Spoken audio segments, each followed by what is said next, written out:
After coming to mountaineering, I started knowing about many personalities who inspire me a lot, like George Mallory, who's in 1920s, like 100 years back, George Mallory attempted Mount Everest, and people say that he might have summited, but while coming back, he was lost. His body was found after 70 years.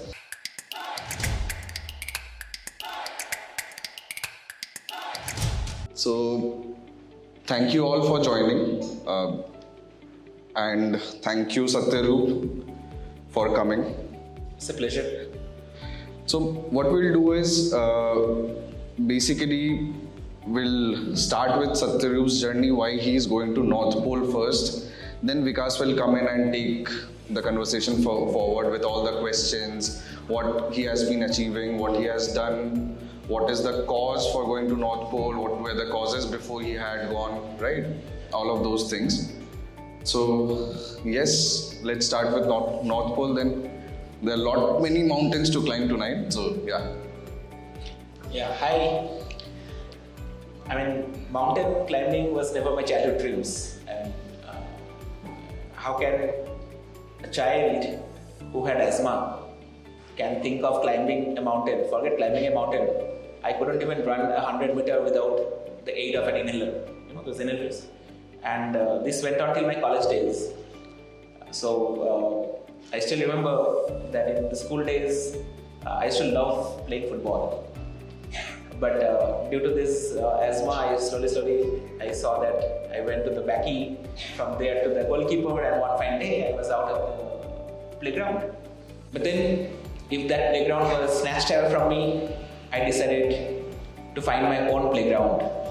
And my new playground became the trees and the boundary walls or the under construction houses. We should jump from those places and stuff. And also, eventually the other friends also, they left football and cricket and they followed. This became our new game.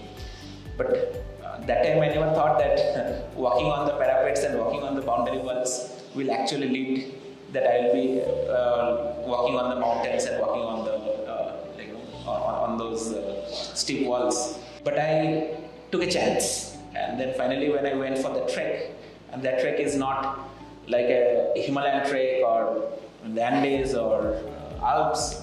That trek was just a trek in Tamil Nadu, a small hill.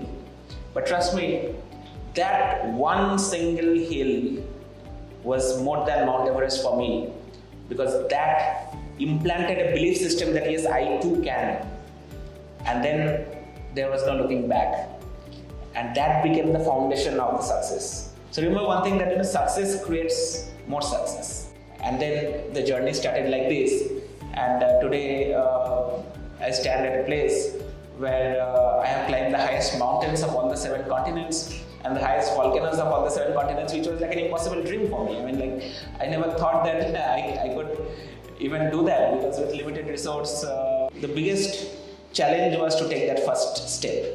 So when I took that first step, I think everything fell into place. And if your dreams becomes so strong, and if your why becomes so very strong, then you will see that you take one step, and slowly that dream unfolds, and you'll feel like you're like breathing the dream day in and day out. Every blood drop will be screaming about your dreams, and one fine day you will see that you and your dream are not 2 different entities, but it just becomes one. And when that happens, you'll see magic starts to happen. And I think a similar magic just happened, where UniAcco, UniCrates and UniScholars and I got associated. The journey became so interesting because of the ups and downs of the journey, the uncertainty of the journey. So to plan for the journey itself is a big adventure. Forget the adventure of it. So yeah.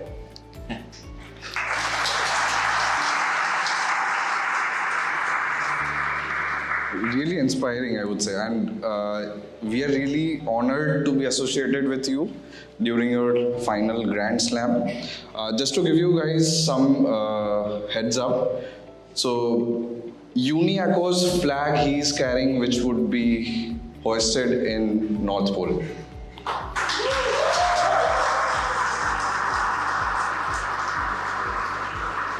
So first thing first, we are a company which helps students to go abroad, and our entire journey is about study, right? Getting loan and going abroad for their higher studies. So I would start with a very light questions. I would like to know more about your graduation. Graduation. Yeah. So I'm a software engineer and I studied engineering from Manipal's Engineering College in Sikkim. So yeah, and I don't know how from an engineer I became a mountaineer, but the year is common, like as a mountaineer. Who was your inspiration? After coming to mountaineering, I started knowing about many personalities who inspire me a lot, like George Mallory, who's in 1920s, like 100 years back, George Mallory attempted Mount Everest, and people say that he might have summited, but while coming back, he was lost. His body was found after 70 years, and the camera was missing and all those things, so we don't have a proof. But imagine 100 years back, someone attempting something which was beyond imagination, and then there are leaders like Shackleton, the polar explorers. Like, you should read about that, take a note, because this guy, nobody in our corporate world remembers these guys, but he is a greatest people leader, right? So, but that's a different discussion altogether. But yeah, those are the people who inspires me a lot, and I get I get scared to read about them because it fills me with more dreams, and more dreams equal to more money, equal to again connecting to more sponsors. Right. Yeah. Fair enough. Round of applause, guys. Okay, so mountaineering is all about taking risks, right? No. No? Taking calculated risks. Okay, fair enough. Which one was your riskiest adventure that you have gone through, and how did you tackle it? Every mountain has its own challenges, but obviously Mount Everest is something that, the highest mountain in the world, and just the thought of climbing itself is a big pressure, and the pressure is more than Mount Everest on you. So on the summit day when you start and when you see, so typically at any mountain above 8,000 meters, so 8,000 meters we call it as a death zone. Death zone means at that altitude human beings are not supposed to live. Okay. At that altitude, every hour you spend, thousands and thousands of your brain cells are dying. At that altitude, if you ask, someone who has just summited Everest and came back, if you ask his name, he will just think, huh? Because the oxygen's density is 1/3 than what you are having here. So, brain doesn't get enough oxygen, you get hypoxic, you hallucinate, and to wear a shoe it takes 20 minutes, you walk like a zombie, and there at that altitude you cannot take an informed decisions. Your judgment will be clouded, impaired. So all those plannings has to happen much below in the base camp. So that has a different challenge. So and it's like a video game. Those who play games, we have to finish that in 18 hours, 3 oxygen cylinders. So you have to plan very well. It's a game of time and oxygen, and if you can't do, you're dead. So I lost 3 of my friends on that same day. They couldn't come back on the summit. So we could come back. We didn't even knew that they were stuck. Their oxygen got over. So yes, these are the calculated risks that you have to take and you have to abide by, and you have to follow it day to day kind of things and all. Fair enough. So when you go on your expeditions, so what's the longest number of days that you've been on an expedition? So typically Mount Everest expedition takes 60 days, 55 days, from Kathmandu to Kathmandu. Okay. But I have also gone for an expedition which is more than 60 days, but I have clubbed multiple expeditions. Like I went to the highest mountain of Antarctica, Mount Vinson Massif, then went to South Pole, then went to Chile and climbed some volcanoes there, then went to the highest volcano in the world, then climbed another mountain, and it became more than 2 months. So I'm sure you might have many learnings from your expeditions and everything. So to make it more light, 3 serious learnings and 3 not so serious learning that you might have got. Right. So let's start with serious. Okay. The first learning is, if you are not prepared, you are dead. Second learning is, if you don't remember the first, you are dead. And the third one is like, sometimes things are not in your control, and better accept it and move on. So there was one point which you spoke about. So when you go on an expedition, you mentioned about mental health, right? And it's been a challenge for a lot of people nowadays. People don't speak about mental health, but Indian society as a whole has started speaking about mental health. So obviously there is a physical stability that you require and the mental stability that you require. We can understand physical stability, you have good food, you exercise, you do breathing exercise, but how do you maintain that mental stability or mental health when you are going for your expeditions? It's not that suddenly you think that, okay, let's work on my mental health and we do. It starts from schooling, it starts from you in the college, how.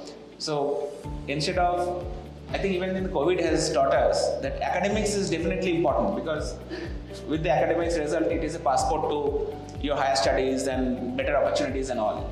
But that is not everything. So you have to inculcate the life skills as well, apart from the academic skills. How do you generate life skills?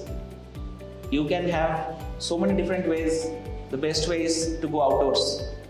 Go out of your comfort zone. Because comfort zone is the place where dreams comes and dies.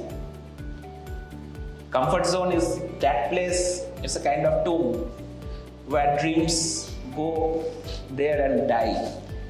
The day you can go out of your comfort zone, maybe take a different route, maybe you are always used to Uber and Olas and all those things.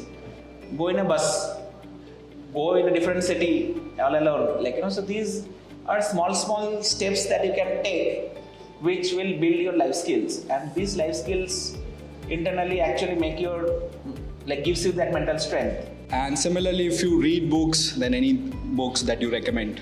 You should definitely read the book that I am going to write. Okay? That is the first book. Must read. Okay. Second book, I loved Monk Who Sold His Ferrari by Robin Sharma, and Napoleon Hill book, Think and Grow Rich, I think, and Who Moved My Cheese by Spencer Johnson. It's a very, those who are not into reading and all those things, I can't read these thick books personally. I need all those very thin 20 pages book, 40 pages book kind of books. But you can actually go for that one, Who Moved My Cheese. Very, very interesting book. You can finish in probably 1 hour. You should read that. Yeah. Okay, fair enough. Anything that you would like to add? So we will end this with your this thing. So anything that you want to add, or maybe we might missed asking you. So anything that you would like to add? I can only say that preserve your dreams. The dreams are what differentiates one from another, and we are a result of our dreams. Now these dreams, if it is just a hollow dream, it doesn't make sense, right? So I dream of something and I just don't do anything about it. That dream has no value. So dreams are also a very unstable thing. When you have a dream, it is, so those who are in science student, they will know that a matter always try to get into a stable position, a stable state. So what is the stable state of a dream?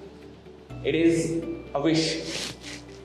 So dream very soon becomes a wish, and for that you just need to take a little bit of dream and put 1 spoon of excuses. Boom, that becomes a wish. And this wish is so loyal to you that it will be staying with you at your deathbed also. And at your deathbed you will regret that I wish I would have done that, I wish I would have done that. Do you want that life? Or do you want to have a life where at your deathbed you will look back to your life and say that, wow, what a roller coaster ride it was, and you will be content about what are the things that you have done. So what you need to do? Take that dream and put a strategy to it, put a timeline to it, and it becomes a target. So the choice is yours, whether you want your dream to fall back to a wish, or you want to make it really happen by making it as a target. So yeah, so dream big and chase your dreams.